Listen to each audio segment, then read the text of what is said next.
ढगले सावन छौरी करे छे सोमवारी जाय छे कामर लाके भोला के दुआहारी भोला के दुआहारी भोला के दुआहारी ढगले सावन छौरी करे छे सोमवारी जाय छे कामर लाके भोला के दुआहारी धीरे धीरे कदम अपन आगे रे बढ़ाबै छे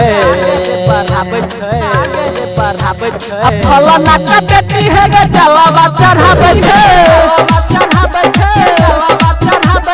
भोला जी पे लोटा लाके जलावा चढ़ाबै छे चढ़ाबै छे चढ़ाबै छे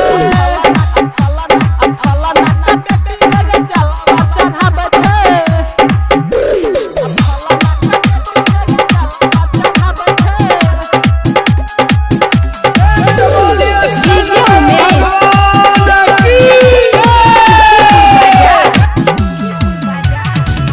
लहच लहच लहच कोई छे यह पर कामर रे भोला के मनाई लेते जाय के देव घर रे लहच लहच लहच कोई छे यह पर कामर रे भोला के मनाई लेते जाय के देव घर रे बोलबा में बोल के रे सबके बजाबै छे बजाबै छे